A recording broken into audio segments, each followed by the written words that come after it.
Okay, so in this video, we're going to talk about how you should be building your Power App forms in 2020.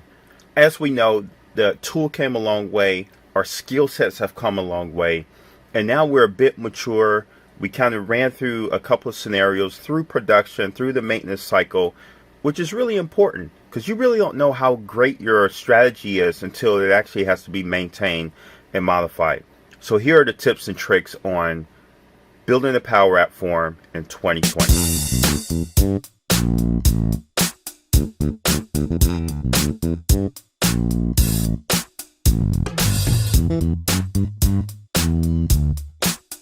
Is that I have this parking request form. I actually have a lot.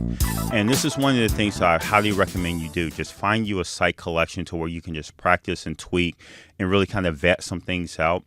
And what we're going to do, we're going to take a look at this parking lot request form. And really, this is, imagine that, we're here at Tesla and, they have parking spaces, but you have to request a parking space. And then you get assigned a designated space. So here they're asking for like badge number, which parking lot do you want to park in, if there's any special needs, if you select other, what that should be, the start date that you need this to start, information on your vehicle, so on and so forth. So what we're going to do, let's walk through the process of building this and how you can actually build this pretty quickly.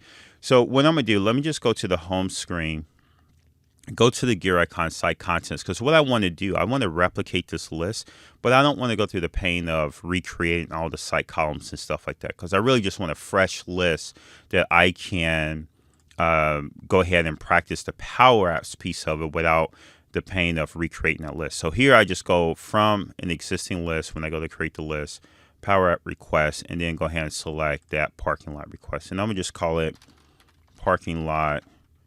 Oops, is it parking request? Parking request 2, right? And that's just going to bring me over all of my site columns for this list. And it's going to default me to the out of the box. Oops, I clicked on something wrong. It's going to default me to the out of the box form, which is fine because this is where I want to start. Now I don't need this attachments. So let me go into list settings and turn the attachments off. And this is something that I normally do, right? Because it's actually not necessary if you're creating a custom form, but if you're using the out of the box, it's on by default. So it's just one of the things you want to go in there and turn off. Now, when I disable it, hit OK and come back into it, you notice this other option that says add attachment to the default view. You also need to turn it off. So you kind of have to touch it twice, which is not a big deal, but it's just one of those things to keep in mind. So now I have this form and it has a lot of information like the approver, the data approved, which doesn't apply to the requester, right? That's something, those are fields that I'm going to use when I am deep into the Power App process. So let's go ahead and customize this guy because the out of the box is not going to suit our needs. And usually that's what drives you to this, right? So, you want to do a custom form because the out of the box form is not going to suit your needs, or you need something, you need your form to be a little bit more robust than what the capabilities that you get out of the box. Now, okay, so when we get this, we only have one field, which is interesting. And this one data card is set to the default, and I can come in here and start manipulating and modifying it the way I want. The first thing I want to do, and I do this for every form that I create in Power Apps now, is that I rename the screen. Just call it screen main, and I rename the form. And what this does is it does two things. One, just call this form main. It sets me up to allow me to add additional forms or add additional screens to this if this decides to grow, right? And I've seen this many, many times where we start out with a very simple form, but then after use or after demos with the client or the business user, we start to get more requirements where we add more fields, and then the form gets extremely long, or we have certain fields that only should be displayed for certain roles and things along those lines. So this thing just kind of grow. And if you start with a great foundation that allows you to grow by renaming these, because if you have additional screens and things like that, you don't want to be stuck with screen form 1 or form 1 or SharePoint form 1 or whatever the default names are. So I go ahead and rename those to set me up for future growth. The other thing I do is I go ahead and resize this. Even though I may not need it sized, differently than the default sizes, I do this right away, and I'll show you why. So here, it kind of has flip-flop. It's trying to force me to this very wide 790 and 44 height. It's actually 444 width and a 790 height. And actually, I'm going to just do 800 height, okay, and then hit apply. And you're going to keep touching that as you need it, right? But you want to do this right off the gate, because as soon as you resize this guy, you would notice that your fields become extremely small. We're not at that default 10.5. We're at a 5.9, which is really odd. And I can go in here and like if I had a bunch of data cards on this form, I would be stuck, because now I have to either touch each data card and resize it, or remove it, which is what I'm going to do, and then just re-add them from scratch. And you only get that when you first resize the form. Now, if I add these in and have to resize them in the future, because, you know, I'm adding new site columns and things like that, which is how these things grow. If I resize it, it has zero impact on my existing fields, which is great. So the second resize plus has zero impact on the sizing of your fields and things along those lines. So that's just one of those things you want to do right away. So here, let me go ahead and select the fields that I need. So I need badge number. I need special type other. I need the start date. I need the make, the model, and the color. And you notice that I'm selecting these in the order that I want them to appear on the form. Because if I select them in the order that I want them to appear on the form, parking lot actually should have been further up. As soon as I click add, the order that I checked them will be the order that they appear here. Now they appear expanded, which kind of makes it a little bit cumbersome to work with. So I just hit that ellipse and hit collapse all, and now they're all collapsed. I want to push parking lot up though. So here I just drag it, push it up under badge number, special type, maybe this guy here. Yeah, then make, model, and all this other good stuff. So now I think I'm good to go, right? So now I can expand my form control, and you want to expand this out. And that's why you resize it, right? Because the resizing, you don't want this double scroll. You don't want this scroll, because by default you're going to already get a scroll, right? So that's, you know, what SharePoint does when it pops your custom form up. It has the scroll bar so you can see everything. So if your form itself has an additional scroll, then it becomes very wonky for your end user to interact with.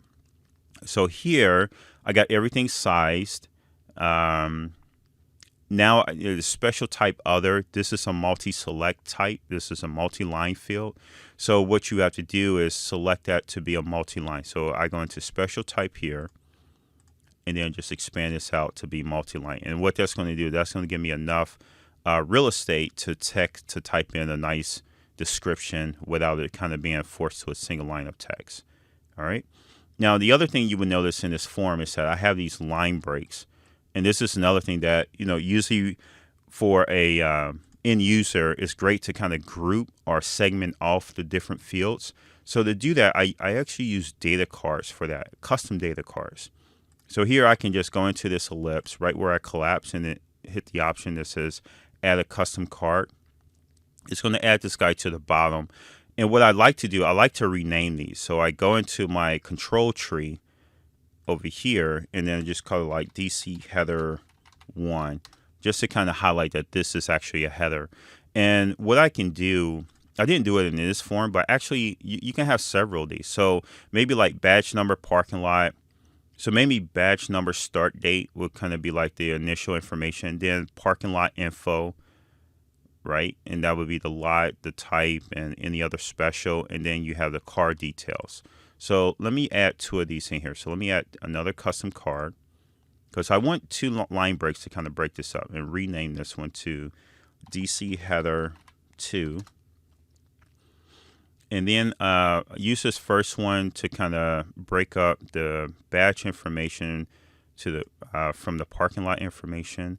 And I probably want the start date to be under the badge, right? And then this would be parking lot details. When that should be, I'm just reordering these. So parking lot, the type, and the other, and then this would be my car details right there. Okay. So now once I have this, I can kind of go into this data card and add in any component that I need. So I need a label component. and I also need a rectangle component. Now the rectangle component, I can do insert, and the rectangle is stored under icons. If you scroll all the way to the bottom, that's where you kind of get your shapes and all this other good stuff. Or I can use the shortcut here and hit rectangle, and that would kind of save me a couple of keystrokes or clicks to having to, whoa, what's going on with this? Having to scroll through the icon library, right, just to get access to this. How come this thing is not allowing me to resize? Let's see what we got going on here. This is interesting. None of these are allowing me to resize. All right, so it looks like I'm frozen, which is odd. So here I can, another way I can resize this, is that because I don't know. I've never seen it stuck like this. But I can resize this by using information off of the property pane. So I can select this guy and do 444. That's going to be my width. And then my height, usually as like a line. I used to go with a 2-point height, 2 pixel height. For this guy here, I can do a 444. And I think the default 40 height is fine. All right. So here I want to hit rename this guy to parking lot details or parking spot details. And then I want to, and you notice what I'm doing. I'm taking this label, and I learned this, right, because you can spend a lot of time on alignment. And what I found it a lot easier if I just take the control and align it all the way left, right, and don't try to use the positioning to try to figure out the right spacing, and then use the padding to determine the spacing from left, like how much gap or gutter, there's a UI term for this, but how much gap do I want, right? So here, I actually need to resize this because this section name is starting to blend with my field names. So I want this to pop a little bit, so maybe like a 14. And then I want this a different color because it's not actionable, it's more like informational, right? So maybe like a field color, a different like gray. I use a lot of grays, right? Because grays are safe when it comes to branding. So, maybe a gray there. The rectangle, I want that to be gray as well, as far as a line break. And then resize my data card because I don't really need all that extra space. In my rectangle, I can actually kind of pop up here a little bit closer. So something like that, right? So once I kind of have this created, now I can come in here and copy the same. Just, select it, hold down control keys, copy the same, copy that, and then go to my other header, right? Because I did all that work with sizing, positioning, and all this other good stuff. So go down to my other header, select that header, then hit paste, and that's going to paste it all in there. And while it's selected, hit one of these bounding controls and use the arrow key on my keyboard to arrow up. Again, just a nice, easy, quick way to resize these things without going through the process of recreating everything. And here I just want to change the name to this label to text property, car details. And now I'm pretty consistent. My alignment is pretty spot on, and it's just one of those things I really don't have to worry about. Again, from all the addition and adds, I have the scroll bar back, but I'm not going to adjust my screen yet, my canvas size yet, because I want to add in the header. Now, the quick way I do this with the header, again, just add in a rectangle to define the header area. And I usually do and that's the thing, you start to come up with your standards as far as oh, my header background is always going to be 40 height, and of course it's going to be 100% width. And I used to go with a charcoal gray, or if you have the hex color for in our scenario Tesla, I can get that hex color, or right now I can guess it and just guess it with this, right? But I can go and get the exact color, and with branding guidelines and stuff like that, drop in the exact color for the back end. And really, this is the only piece that we're going to kind of complement the brand. And here I do a label to give this a name. Again, I butt this all the way left, use my padding to give it a color size. I think a 16 is usually what I go with, and then an opposite color to make it pop. And let's see, go text here, and then just call this parking spot request, parking spot request, or something like that, right? And then over here, insert my image control, and then just drop in my logo, right? And you want to have some spacing here, and I didn't do this in the other form, so if I bounce back to the other form, look how you see how that gets cut off. I probably want to align it to the end part of my field. So that's one of the things that you learn. So you can eyeball it, right? It doesn't have to be exact, but just enough to allow for room for the browser scroll bar that you're going to get. It looks weird here, but once it's in action, once it's in play, it'll fit in right nice. So here, I just go ahead and add in my logo. I already have that downloaded here in my special section. And my logo icons, when I'm using these to with a transparent background, right? So I want to make it transparent, so that way, anytime I change this color, my logo would just fit right nice with the color that I'm changing it to, right? Control Z to go back. So transparent background is everything. And again, I have this logo stretched out to the top, stretched out to the end, eyeball the gutter here on the right, and then to give me space on the top and bottom, I'm gonna just use the padding control there. So probably like let's say 10 maybe. That's too much. 5 maybe.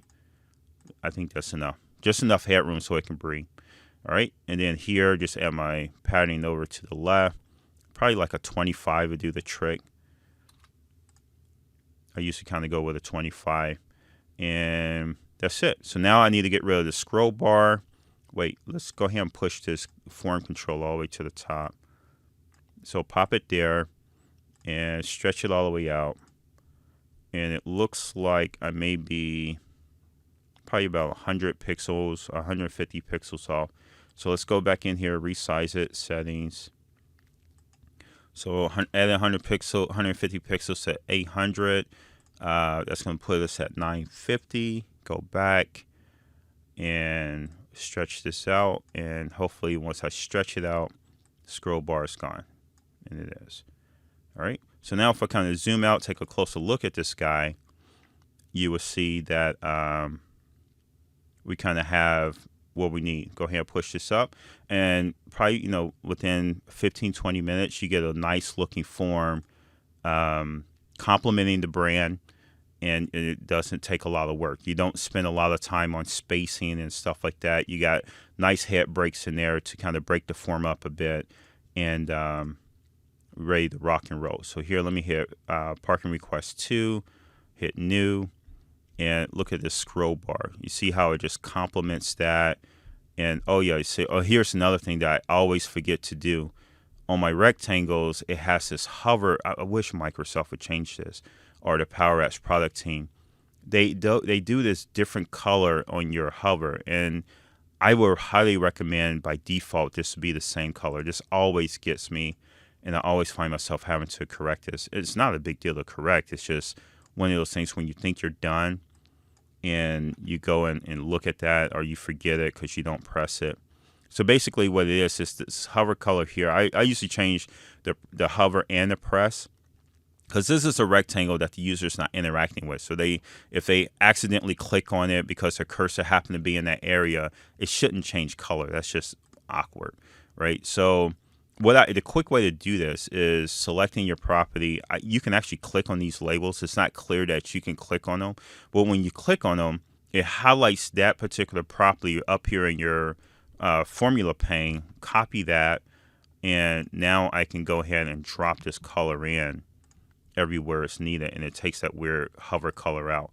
Now I also have to do this something similar to these rectangles that I'm using as line breaks or HR rules, and do the exact same thing for these guys too. So I'm gonna copy this, go over my hover color, paste that in, and then do that the same for this guy here. Hover color, paste that in, paste that in, and then go ahead and push this back up, and we should be good to go. And you will notice that when I'm interacting with this, because PowerApps Studio takes such a long time to load in the browser when it's initially loaded for each session, I'm actually keeping this open and just using the file menu to save and push this out. And because I'm doing the demo, this is going to take a sweet time and act like it's not a time saver, but trust me, it's a huge time saver. Because before, what I was doing, I was hitting this back to SharePoint, which would close out PowerApps Studio, take me directly to the list, and then reload it that way. And those cycles cost you like 15, 30, 45 seconds. And it may seem like, oh, that's not a lot. But if you're doing like tedious work, like color changes, and you want to see this in action and see how things really look, it becomes a pain in the butt real quick. So I use the file, save, and publish, get it up there. And another little trick is this is actually your list right here. So if you click on this, fortunately, it pops it up in a new tab, and you go directly to your list, and you're back to your spot. Or remember that you have it open in another tab and just leverage that, or else you end up with 50,000 tabs while you're trying to tweak things. So here I do a Control F5, and here's another thing, like getting your latest and changes up here. Usually do a Control F5, and it takes a lot of cycles to get the latest and greatest, and that's usually a pain in the butt. And sometimes you find yourself undoing things that was actually working. You're just looking at a cached version of your form. So I usually do Control F5 2 or 3 times in a row before I actually say, okay, something is actually wrong. Let me go back and tweak it. All right, so just like that, we're done. I mean, very simple form, nice line breaks to break up the fields. What we're going to do in the next video, we're actually going to go through and clean up some of these like required fields, make sure these are required, the things that need to be required. We'll talk about building out your list, because I kind of skipped over that, like what are the best practices with site columns and things along those lines. So that'll be in the next video. All right.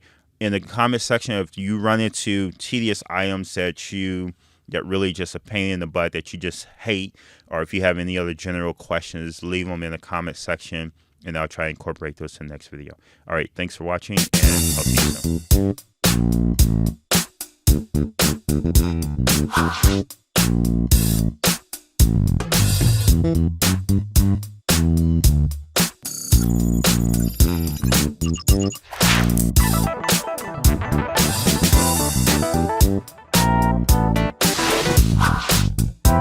soon.